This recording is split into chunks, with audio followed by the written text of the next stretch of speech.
The dog's name is Fruit Loop, the Punchy Hunch. Mm-hmm. Fruit Loop, the Punchy Hunch, Austin. Yeah. Well, at least it's got its own song. Yeah. Well, that's the most important thing about a pet is having a brand identity and a jingle. You know, like we have Della Marie Kadee Kadee, Della Marie Kadoo, like that one. But then Della also has other names. So she's Della, Taco Bella, Conquistadora, Heart, Austin. So we have... Oh, wow. I didn't know that. You didn't? You didn't know that we have our dogs heavily branded, ready for sponsorship opportunities or commercial gigs? All right. Well, I'm going to clap and then we'll take us into it. 1, 2, 3. Hi, I'm Maggie. And I'm Amanda. And we're sisters in law. And we're watching the beloved political procedural, The West Wing. It's a show so nice, I've watched it twice. And a show so great, I'm watching it late. Thanks so much for tuning in. It's only show fans.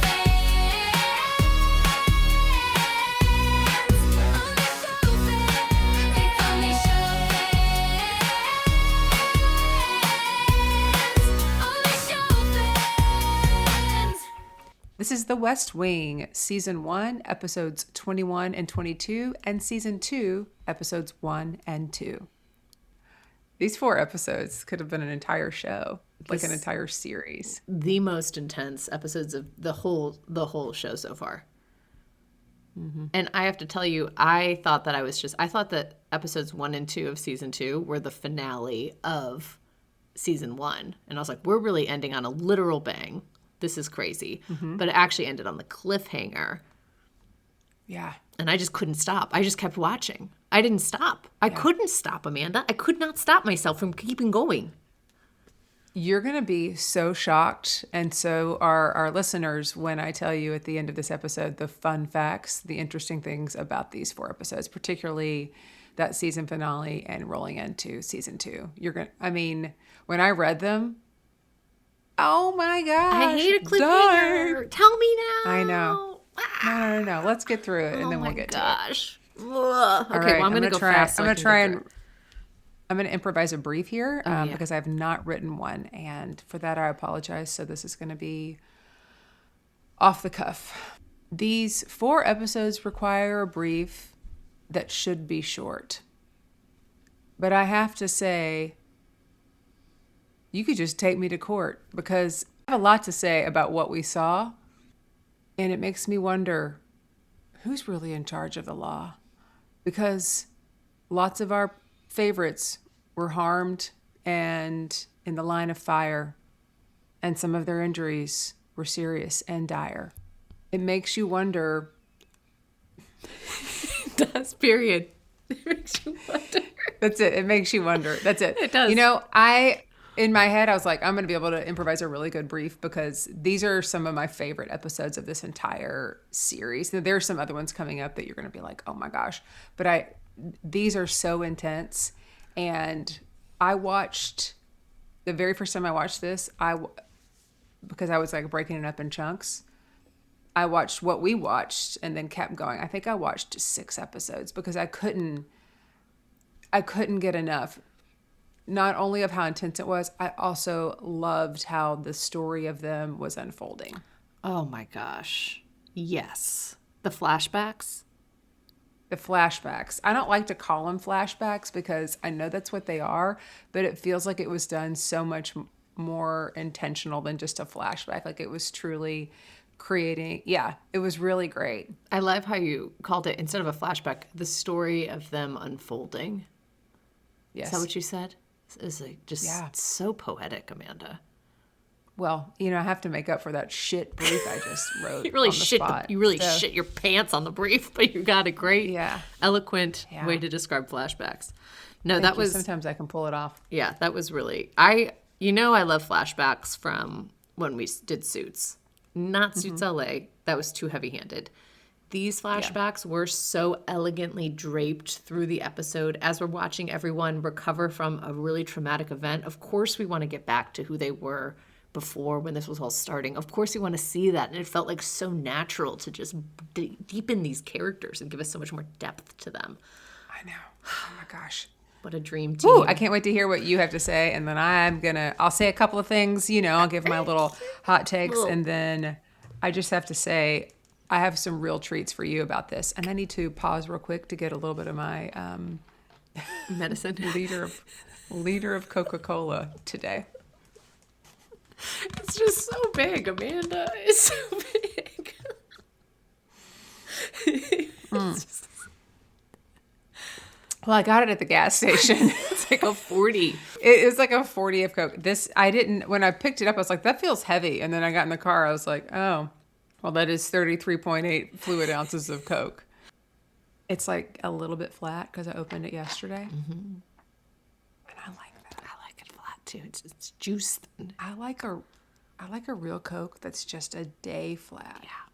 Because then it's not soda, it's juice. You know? It is. I'm basically drinking, Freshly squeezed juice. the nectar of our earth. Okay. Mm-hmm. Yes. The Straight nectar of sugar our cane. ancestors. Yes. Okay. So season 1 is ending, and there's obviously been trouble polling for Bartlett. So it starts, and they are doing a massive poll. This is like going to say the state of the administration. And I love it because I love a survey. I love collecting those data points. I like making some strategy based on how the people are feeling. I love it. You love explaining a Likert scale. I love explaining a Likert scale. It's like your favorite thing. You're like, when you guys see this, let me show you why this actually is good and why it's not. Net Like you explain promoter it. of this. What are we feeling? Mm-hmm. So I love that. And I also love that CJ, she's coming off, she's feeling bad from her mistakes of the previous episode. And she's the only one who thinks that they're going to do well. Everyone is like, we're going to hold or we're going to go down a little bit. But she's like, we're going to jump. We're going to do better in the polls. And Leo doesn't even She says tell we're the going to president. go up 5 right? points. 5 points, yeah. 5 points. Yeah, she goes, we're going to go up 5 points. They end up going up 9. I know, right? That's an insane jump. Can I just cut to something real quick? Yes. When they went up 9, the very first time I watched it, I started to tear up. Oh. And then when I rewatched it, a week or so ago for this, I teared up again. Why do you think that affected you so much, Amanda? Because they were all working. It wasn't just trying to get Bartlett an approval. I mean, it's the whole administration, and they had all just joined forces and were doing everything they could to really serve the people and get things back on track. And they weren't focused on themselves, and they were focused on like, what can we be doing that actually moves the needle and gets people excited for the Bartlett administration again. And I don't know, call me crazy. I feel like that would be so cool to see in an administration in real life. And so I think I cried out of longing and also just seeing the camaraderie of it all, and camaraderie is probably a loose term here for this. But yeah, that's why. Yeah, they really found their stride, I would say. They did. They found their stride. And they're like, we've got this. We can. It's not just about the rating. It's about and what other people think. I understand that's on the surface what a poll is, but it's like, are we doing our job, right? Because they work for us. They serve at the pleasure of the people. Yeah. Yeah, I agree. And it was really special because it's like such a tense moment, and they're all just waiting for these survey results, and CJ's the one who gets to deliver it. Yeah, and there's like weird, nervous banter in the Oval Office while they're waiting. So really well written. Because that is how it is. That's how it feels when you're waiting for something really big and you've been working, and it's like a 2-day long process and so many people making calls. I wonder how that works now because so many people don't answer their phone.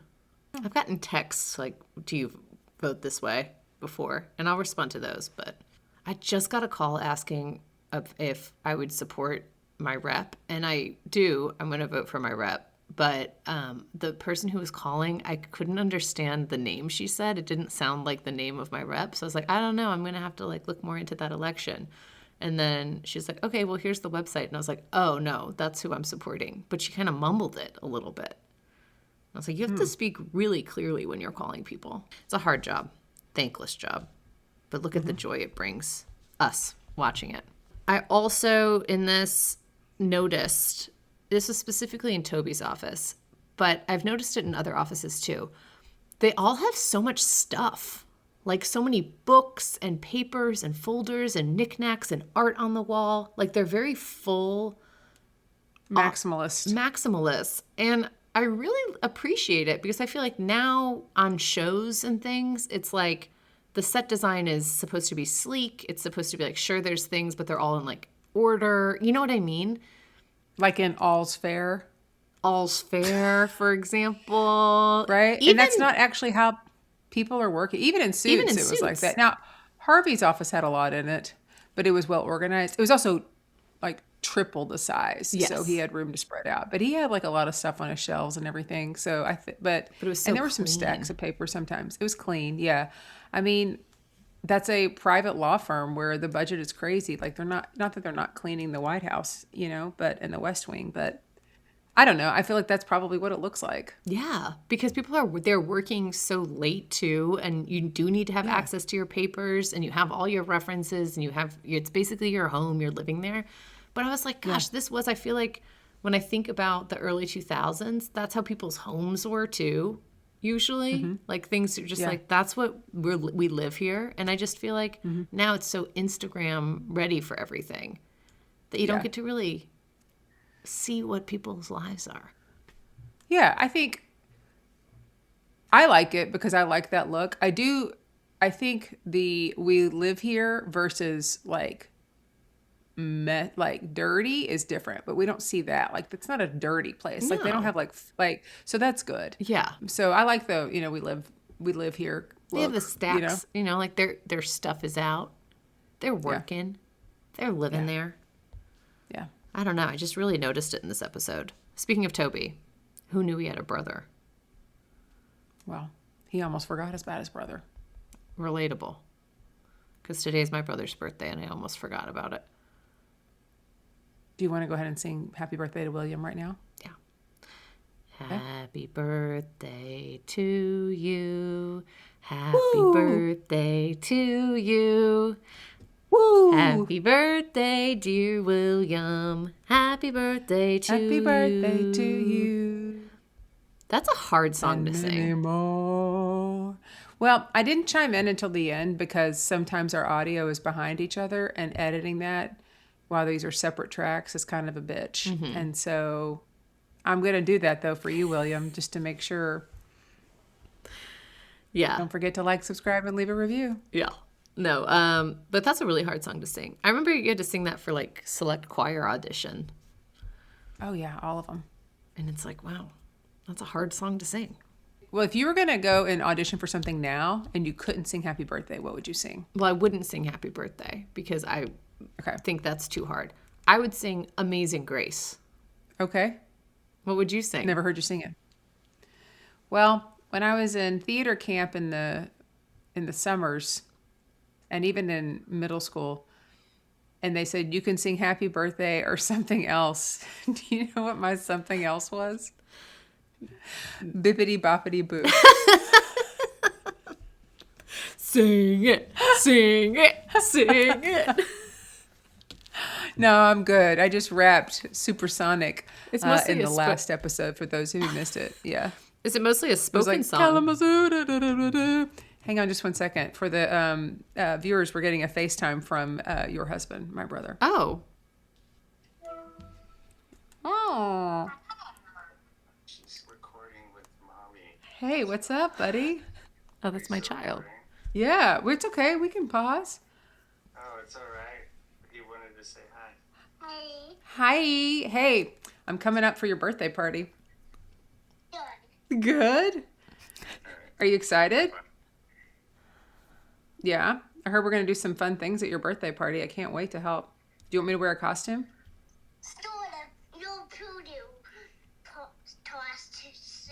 You know what? Your poodle costume. Okay. Yeah. Well, if y'all can just help me pull it together, I'm happy to wear a costume for it. Okay. Sorry to interrupt. No, it's okay. Also, I was wondering one more thing, Robbie. Do you think maybe like on Saturday night before your party, we could try and catch fireflies and have s'mores? Because that looked like a whole lot of fun. No, we did that last night. Yeah, can we try it in a couple of weeks when I'm there? Sure. Sure. Okay. I can't wait to see you. Me too. Okay, I love you. Love you. All right, bye. I appreciate two Right when I things. answered, he goes, "Oh, she's recording an episode with your mother." Yeah, I appreciate that. I'm in a full other building, like trying to not get interrupted by my children, and they And then they call just call. you. They interrupt you through me. Yeah. The other thing is that Robbie wants you to wear your poodle costume for his birthday. Oh, that's what he was saying. Yeah, your poodle. Oh. Your poodle costume.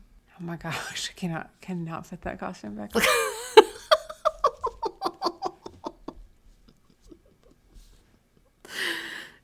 All he wants for his birthday is for you to wear the poodle costume. I just don't think it makes sense. I think we need to stay on brand. You guys are good at performances. Yeah. And it makes a lot more sense. That's true. Okay, back to Toby and brothers and not knowing that your brother happens to be in outer space. You know, you don't know. Sometimes you don't know where they are. Yeah. Ironic that my brother called right when we were talking about brothers. I know. It's like the universe is really conspiring for us to remind us about our brothers. This is awful, though, because his brother really is trapped in space and there's a problem. And that's a lot to be worried about while you're also trying to do all the other things that are happening in these 2 episodes. Yeah, I am going to skip ahead real quick and tell you something in case you did not know this. So, he's on the Columbia, which is having a reentry problem. But I don't know if you remember that in February of 2003, that the Columbia disintegrated upon reentry, and it actually killed all 7 crew members. So this happened 3 years before. And then this episode aired 3 years before. And then when the Columbia went into space and came back in, it disintegrated. And so a lot of people have had a hard time, like when they watched this episode as a rewatch, because when they watched it the first time, it hadn't happened. But then it ended up happening. That's not the kind of way that I want the West Wing to influence the real world. Yeah. That's awful. Well, I know. I forgot about it, That's which is so awful too. weird. Yeah. Oh my gosh. Well, we don't know how this is going to play out yet. I don't think we figure it out yet, right? But I guess maybe it disintegrates. We figure it out. Do they die? In this, are you talking about in the West Wing? Yeah. Do you not remember? Because they had this, right? There were 2 different. Yeah, this so they was landed. This, Like, right? I thought that was the poles. No, they landed. They were safe. It was both. Okay. It wasn't the poles. It was the takeoff of the fighter pilot who was down, and they had to get him out. Oh yeah, that of the war happened. zone. That was the first one. And then it also meant that the spaceship was good. And so when they are at the town hall in Virginia and they're all kind of walking around, because remember at the beginning of the season finale, we see the very end and then they show it all shot from different angles, which I love. Yes. That when you come back and you replay it, you shoot it from a different angle. I mean, it's an easy lift, but they did such a nice job. But you see at the beginning, Toby getting this, Right. and he goes, whew. And it's because it means that the spaceship made it in. Because Bartlett said, how do you feel about that? Go see your brother, once you hop on, once you go call your brother. It was kind of confusing, and now I feel like a real Leo, because Leo was like, what is this? What's the symbol? He was kind of confused about the symbols. And then I sure did chief of staff my way into some confusion. I was like, with the time hops and the flashbacks, I was like, not even knowing if it was season 2 or season 1. Yeah, I it's didn't a lot. know. It was a lot of like this. I thought it was like, we're doing well in the polls because you're talking. But of course, we already knew that they was doing well in the polls. I don't know what was going on in my head, Amanda, but I'm glad those astronauts made it back and Toby's brother is safe. They did. Because brothers are great. But The Lori thing did not play out how I was expecting. They're like, okay, Bartlett says, if she ever wants a job with the Attorney General's office, just let me know. right. Like, what? And then Well, it's done? I mean, the show's not over. Okay, I guess. Okay, like you said too, obviously I want to spend the bulk of this talking about the assassination attempt. Season 1 ends with the bodyguard for Zoe looking up and realizing that there were shooters, and then we hear the shots ring out. I thought she was going to It get goes shot. black. Yeah. Well, and then the screen goes black, and you just hear people saying, "Who's been shot? Who's been shot? Who's down?" You hear Butterfield over the Tim with his talking over and over again. I thought she was shot. The Secret Who Service did you? agent. That's who you thought? I thought she was going to be shot jumping to protect Zoe, because I thought that these were like the white supremacists coming after, and they were going to kill Zoe. Yeah. Because I thought it was the president and then somebody else, because I figured it had to be a main player of sorts, right? I didn't think they were going to kill anybody off, but I was like, it would be wild for them to kill somebody off this early. That's important, Yeah. right? So then killing off somebody who's not important also kind of feels weird. Yeah. Well, I was shocked when. So then, these are my notes. I'm gonna give you one other thing here. Oh wait, yes, please. I'm gonna go ahead and give you this fun fact now. Okay. Sorkin didn't know who it was.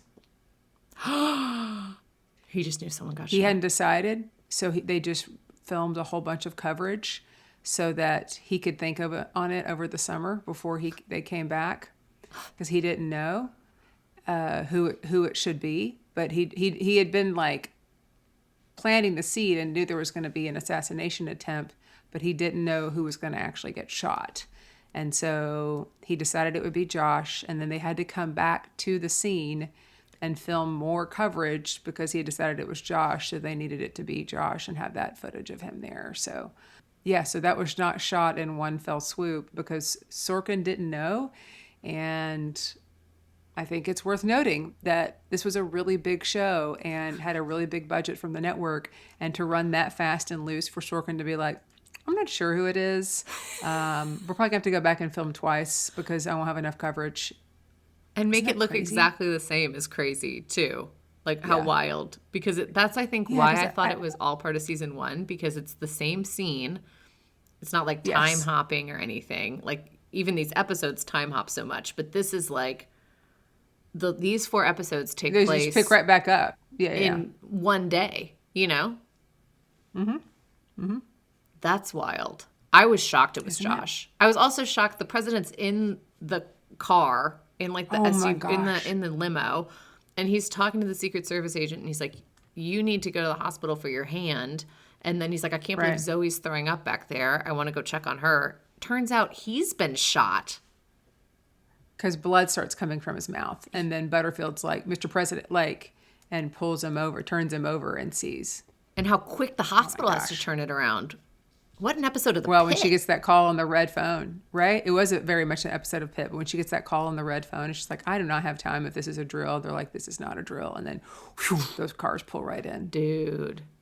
They cleared people out fast, too. They're out of there fast. Yeah. And they're like, exit here, secure this, secure that.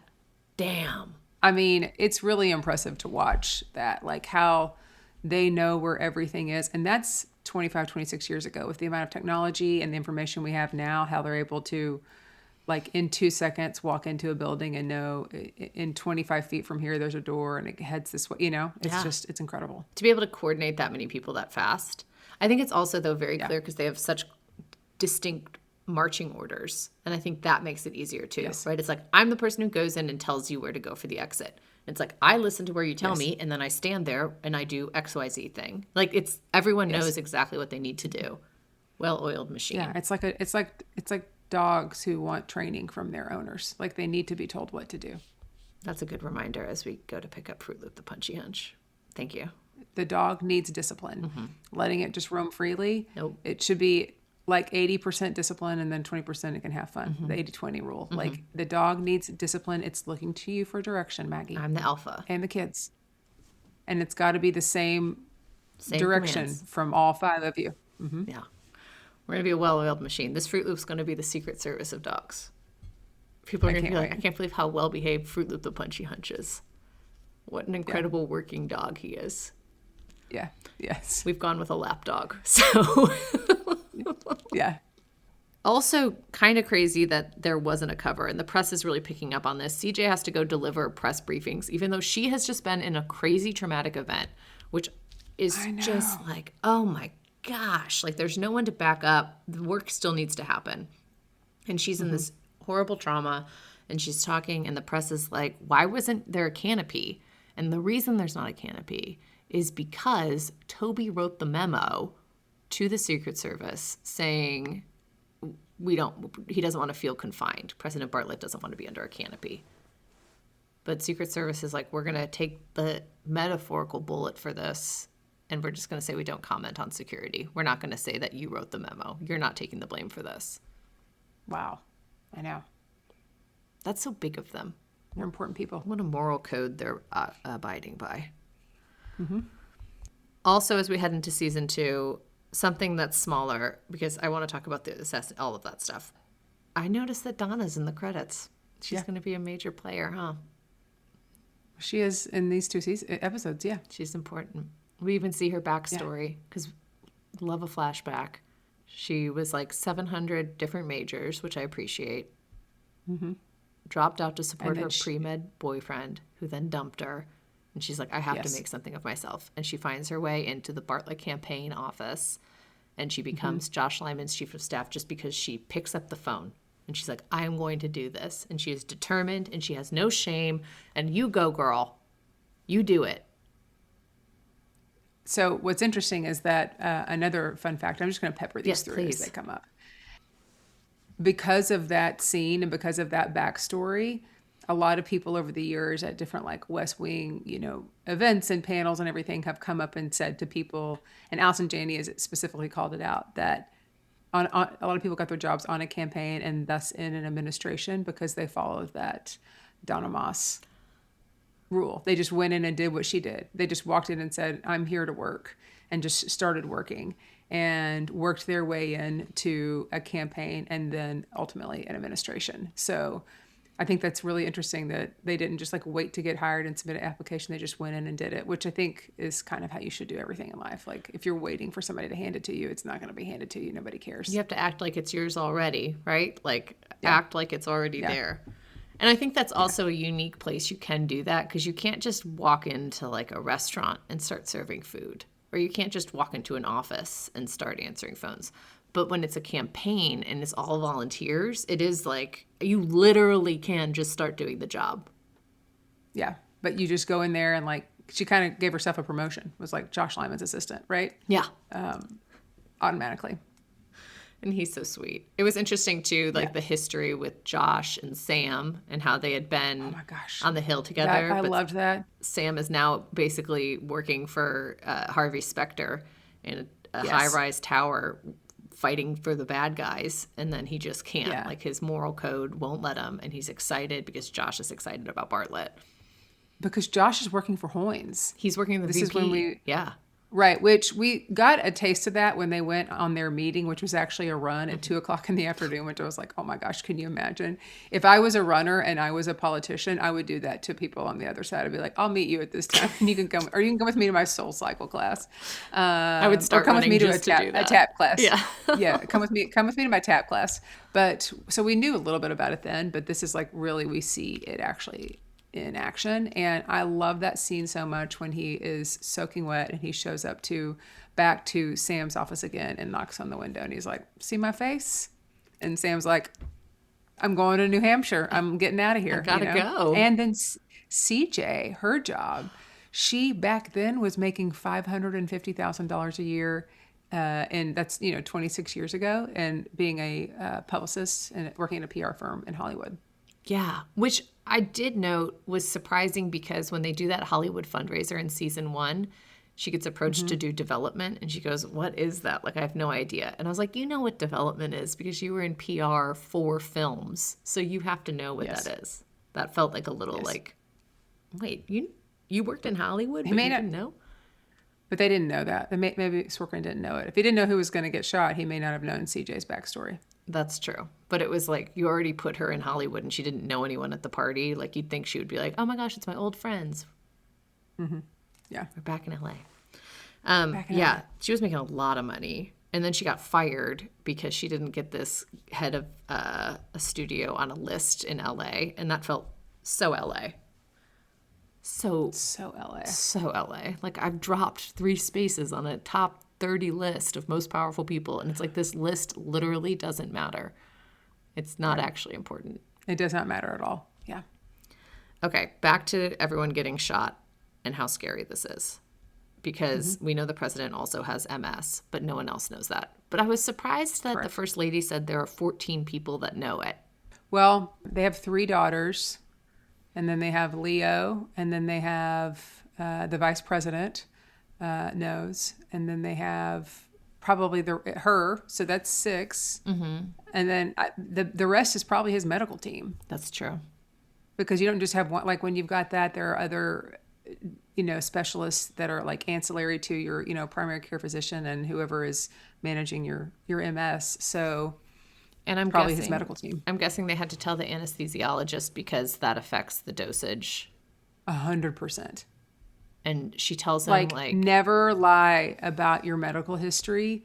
Mainly when you're going under, never lie about it, but like you've got to tell them everything, because particularly an anesthesiologist, if they don't know all of the medicine that you're on and any conditions that you have, like I am exhaustive with an anesthesiologist. They're like, okay, I'm sorry you had the flu last year, but because like that has been drilled into my head that, they're putting you medically to sleep. Yeah. And you want to wake up. You want to wake up but you also don't want to wake up early. No.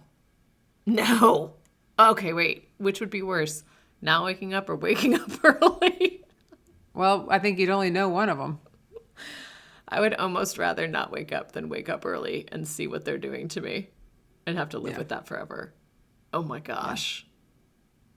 Yeah. Ugh. Yeah. That's why, like, obviously, you can't lie about your weight because they need to know your weight. They, and Which is crazy. Even if we just take your word for it, though. Well, they usually weigh you, but if they don't, those beds have a scale on them. Yeah. Oh, yeah. Yeah, they know how much you weigh. They know exactly how much you weigh. Even when you fart, they're like lost an ounce. Yeah. But then she even tells the anesthesiologist, she's like, "There's only 14 people. You're number 15. Do with that information as you will. If you want to tell everyone that he has MS, go ahead and do it." Which is also kind of, though, HIPAA. You'd think they can't tell. But do you think that's just such juicy goss that they're going to say something? It's juicy goss that, like, they could be paid a lot of money. For a story? If they're not, for a story. And do you think they'd be sued?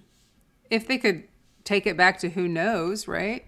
Yeah. But who's to say that, like, another one of the people on the medical team was like, well, it's interesting that the president was having surgery because I know that he already had, Yeah. It could have been somebody else. So if they couldn't point it back. Anyways. So we hear, like, the anesthesiologist, and then Bartlett also has not signed a piece. So first of all, Bartlett doesn't want to be covered by a canopy, and he's also not signed a piece of paper that says who's in charge if he's under anesthesia.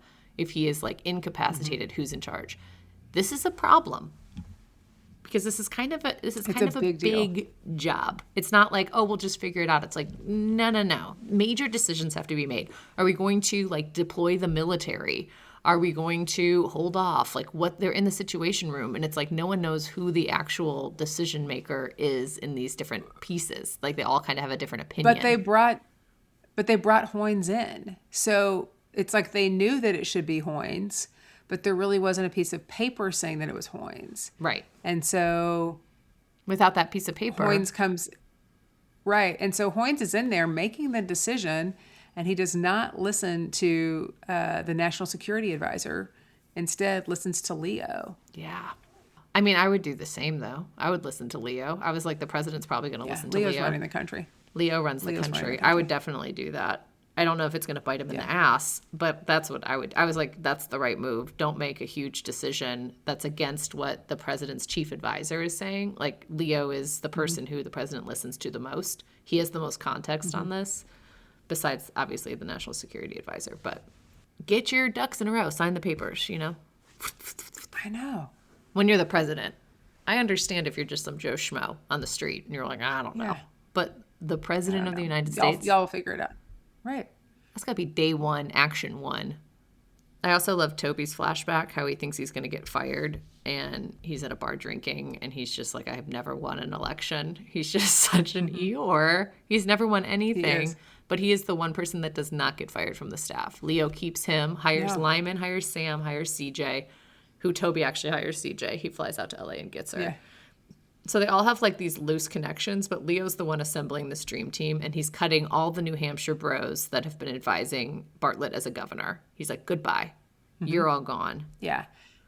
And we see them in the campaign office, and, they keep talking about how Bartlett is so warm and kind and everything. And he's kind of a jerk. Which I feel like is realistic. I feel like politicians are like, they put on a show for people, but you have to be a certain level, not present company excluded. You will not be that way. You're warm with everyone. But I feel like in order to get to that level, you have to have such a very clear vision, and you have to be like, this is how it is, or it's not going this way. Like you have to be kind of a dick, I think. Do you agree?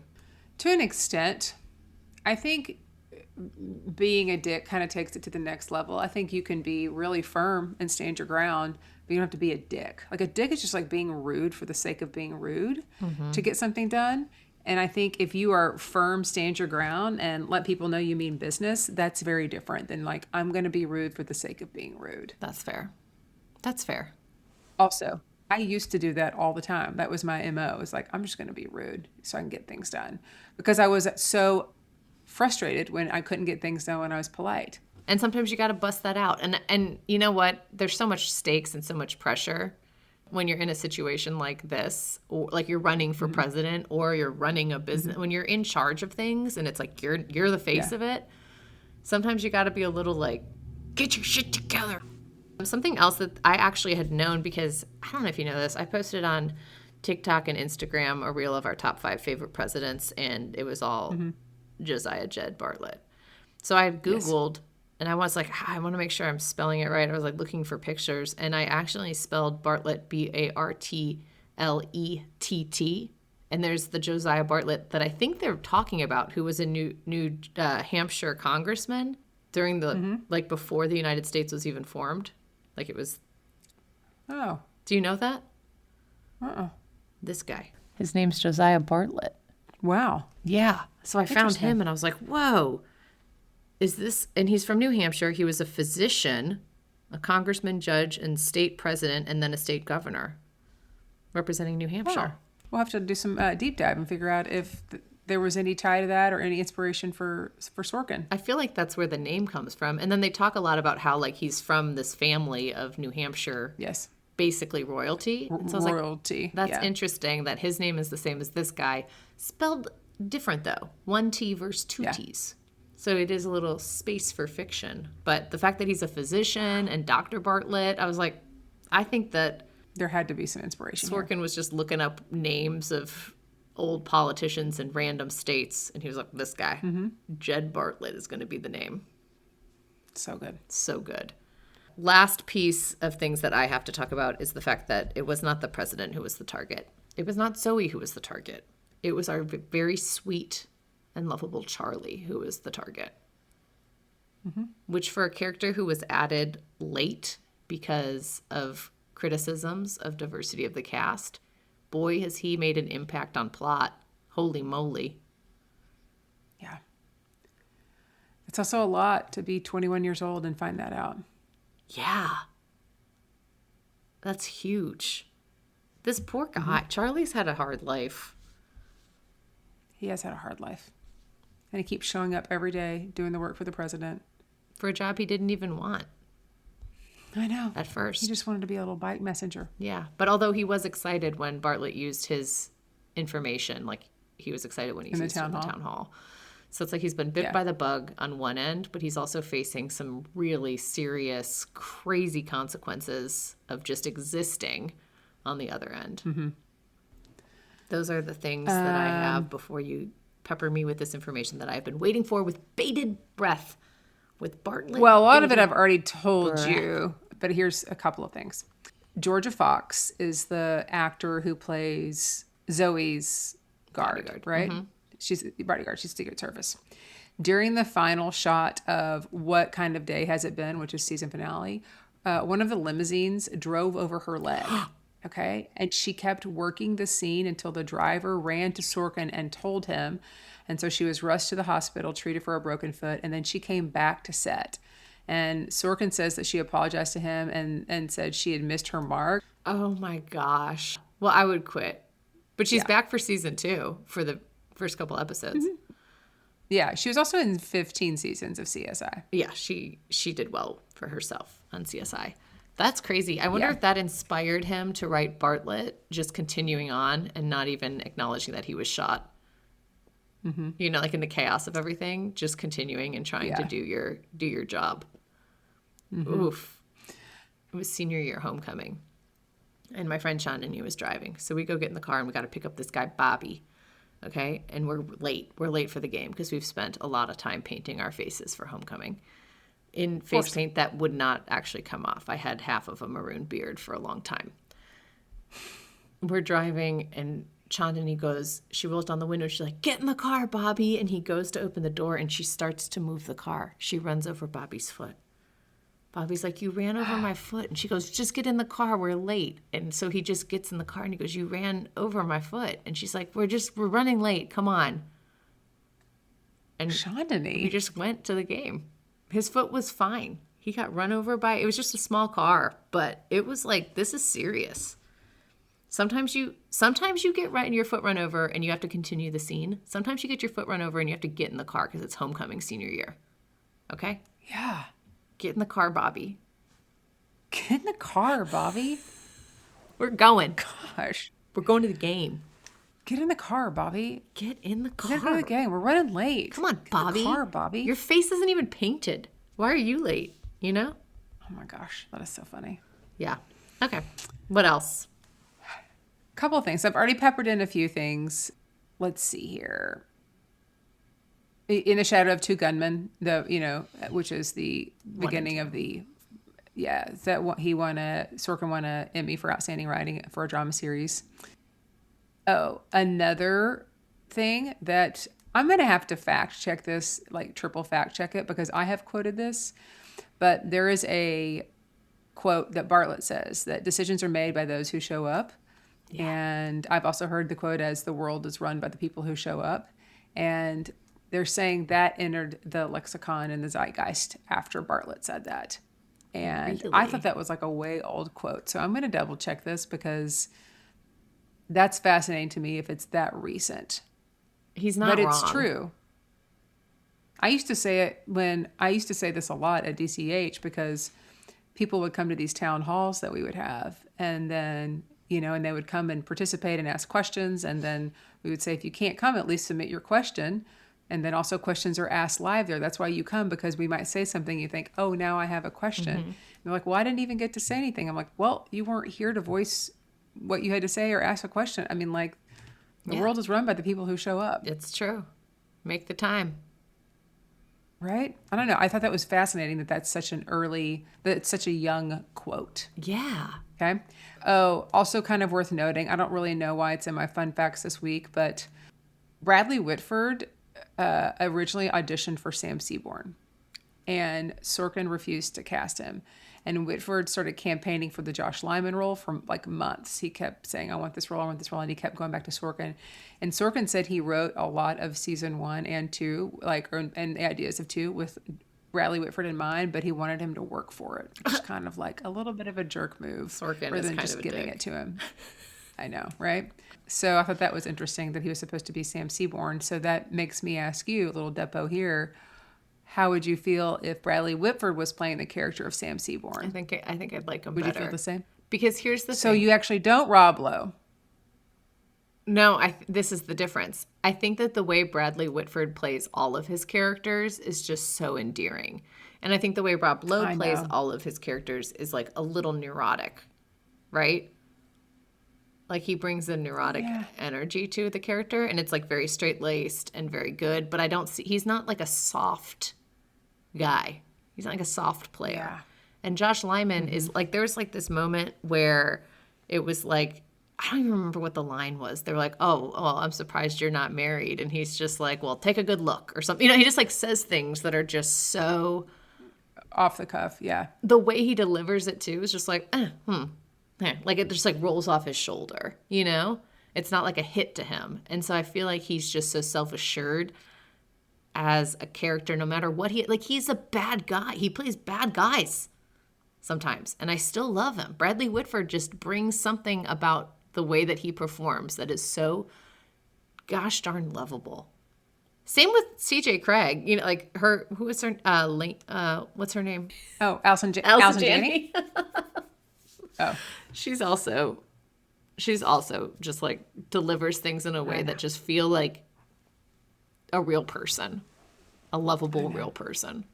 this is another time where we'll take the opportunity to go ahead and ask both of them to join us. You know, we get to see them again coming up in another season of The Diplomat soon, and I think it would be really great if they would join us. It's literally my dream to have both of them on this podcast. If together,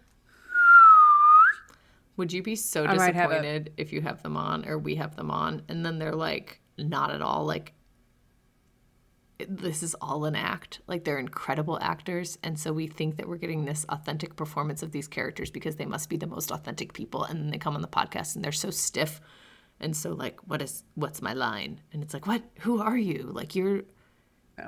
I don't think that would be the case. Do you follow Bradley Whitford on Instagram? No, I have I can to. tell you right now, he's the opposite of stiff. Is he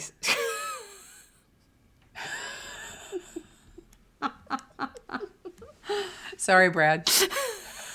Brad? That's not what I meant. Be wit.